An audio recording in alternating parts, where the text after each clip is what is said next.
BTR, Bees on the Rebel, back at you again. What I want to do this week is I want to release a video every day, 5 days, Monday through Friday. This week, today is Tuesday, it's day number 2. Yesterday, I released my interview with Jono Carroll, professional world championship boxer. And what I want you guys to do is check that out, because that is a very inspirational, very motivational, very hopefully informational video in terms of obviously the sweet science, being a pugilist in the sport, being a warrior, being a combatant, but also how do you go about your dreams, or how do you keep that warrior mindset despite taking the punches? In his case, literally; in our case, more figuratively speaking. But how do you keep that warrior mindset? You guys will definitely appreciate that episode of Rebel Thoughts. Make sure you check that out. That's the last video I just dropped, Jono Carroll. It will be on the playlist as well for interviews, podcasts, etc. But moving on to today, when you're thinking about owning a company and you're working at a company already, right? And there's a difference between working at a place and working for a place. I always say I'm working at a place. I don't say I'm working for them, because when you're working for them, you're working for their goals, their needs, their obsessions, their desires. But when you're working at the place, it's just simply your place of employment at the time. And when I talk about that, I'm thinking about, are you giving it your all at your company, right? Not your all just in the sense of doing your 6-hour, 8-hour shift, whatever your shift may be, 10, 12 hours for some.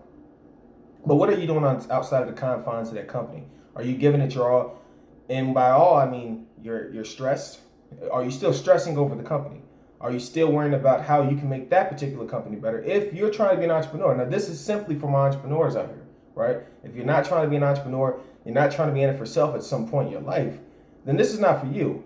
And I want everyone to understand this. I'm not encouraging people to not do their job correctly, right? But what I am saying is, do not give 150% if 100% will do at times for someone else's company. And I don't mean by that in terms of the work ethic. I'm talking about emotional stress. Do not be emotionally stressed if you're not emotionally or at times financially invested into a company. That doesn't mean don't give it your all. But what I'm thinking about is, can you trust employees? Now, when I worked at a company beforehand, this is what you gotta understand. The natural dynamic of working at a normal 9-to-5 job, we're not talking about upper crusty jobs, right? We're not talking about the bourgeoisies of the world, right? We're talking about simply normal 9-to-5 jobs, which is, as of right now, that's all I've been having the privilege and the honor and the blessing of working at thus far. But as of right now, that's what I've been doing. So this is what I'm going to talk about, my day-to-day, my experiences, right? So working at these companies, you find, obviously, because of the pay, there are certain individuals you are going to meet. You have to meet them. You're going to see them. Because of that, you have to understand the dynamics of how that works. If the pay is terrible, you're not going to meet the greatest of people at times. And I don't mean great people or bad people in the sense of like, oh, they're going to hurt you or cause some type of bodily harm to you, but in the sense of they think of things on a small level, on a small picture. These things happen, as you see that in public schools. You see that happen in everyday life when you're in a position where the people are not filtered, meaning that they can just come from anywhere, right? So there's like a difference. I've always said this: there's a difference between going to Walmart and then going to Sam's Club. Sam's Club for me has always been a better experience because it's filtered. You have to pay money to get in Sam's, right? Everyone can go in Walmart, but everyone can't go in Sam's. So there's a big difference. So when you're working at a company, you must always think about who are you surrounding yourself with. Now, I worked at a company before, and they talked about there was this black unity thing going on, right? Not in the company, but within the company. And what I mean within the company is, when you're working at a company, there's segregation. There's segregation out the ass at these companies, right? So you're talking about white people hanging out with white people, Hispanic people hanging out with Hispanic, black people hanging out with black, right? And I worked at this company, and they was telling me about, by they, I mean the black people there, was telling me, hey, we need to stick together. We need to help each other. We need X, Y, and Z, blah, blah, blah. Now, in these same situations, when it's time for either you to get fired, I've only been fired once, but I've been fired nonetheless. But when it's time for you to get fired or chastised, so to speak, or made an example of, you have to go, ultimately, you have to be the one that goes up there and stand up for yourself on your own merits, because they're not typically, not obviously not all, but they're typically not going to help join you because they have financial responsibilities. They have goals, dreams, desires greater than their loyalty is to you. Now, when you think about that sounds maybe harsh to some, right? That you can't trust the people you work with. And what I mean by that is, you have to make sure that you're not putting yourself in a position to where you think you got backup. Most times you don't. Most times you do not have backup. It sounds good in theory that, oh, this is my friend. They're going to do blah, blah, blah. If your friend has kids, if your friend has a spouse, if your friend has a mortgage payment, if your friend has a car note, student loans, whatever the case, they are going to put their job ahead of you. They're not bad people, but there's just certain things that they have to deal with in life that makes them have to do these things, right? And I'm not saying that they're not bad people and they're not quote unquote disloyal. They're loyal to the cause. Their cause is their bills, their obsessions, their dreams, their desires. And you need to be the same. You need to make sure that as an entrepreneur, that as you're working for a company, because it's very frustrating, especially for me, it's been very frustrating working for people. In the meantime, trying to fund my own ideas, trying to fund this bad boy right here, My Name's Rebel Society, Mars, repping it, of course, trying to fund it and making sure I put myself, my family, my dreams, my desires, my obsessions to the forefront, right? Now, a lot of you people will hear me say the word obsession. Like, what does that mean? I call my goals obsessions because these are the things I must have. These aren't things that are optional. These are things I must have. So when you're thinking about it from the standpoint, you have to be obsessed about it. You cannot simply just say, oh, it's okay. If Mars makes it, it's good. And if it don't make it, I'm good. No. Mars has to make it. Mars has to make it in some way, shape, or fashion. It has to make it. I have to have this. I have to make this happen on some level. So when I think about working with other people within the company, make sure you're putting yourself in a position where they're not going to be responsible for your actions, whether it be you being late, you thinking you can say things about a manager that you really can't because they got them in their pocket. You can't say certain things to certain people because certain people go back and they tell other people.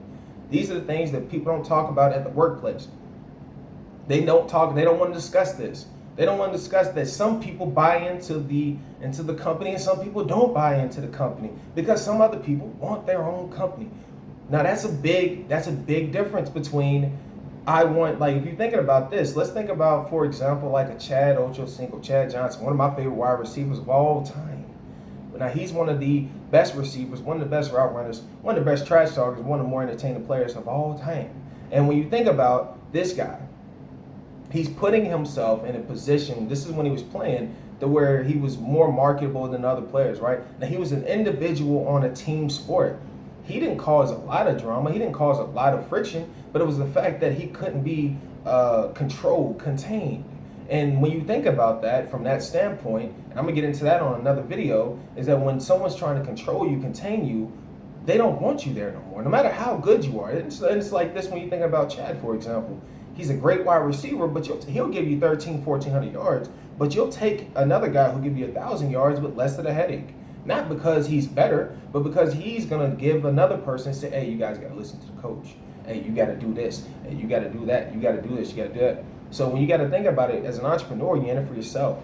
You're in it for yourself. But obviously, you're working for your last name and not your first. And that's a big difference between just going to work as me, Bezo, and just coming in there. And there's a difference between coming in there and working for them and their goals, their dreams, their desires, and coming in and working for my own.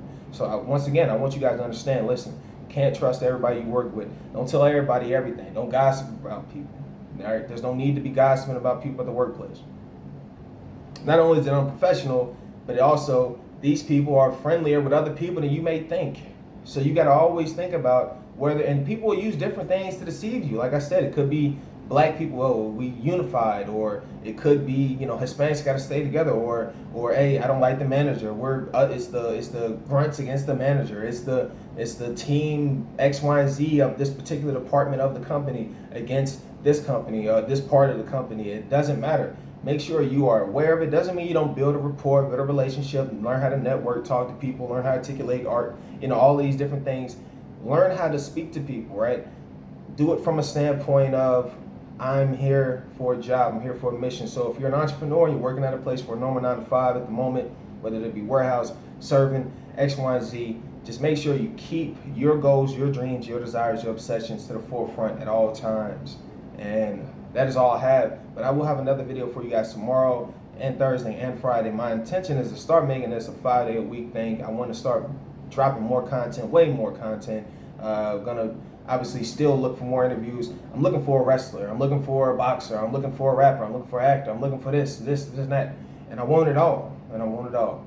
But once again, make sure you guys subscribe, notification button, hit it all for me, and make sure you share this video. I want to make sure that this gets as many views as possible, touch as many people as possible. Thank you, appreciate it. And as always, make sure you are being the best version of yourself at all times.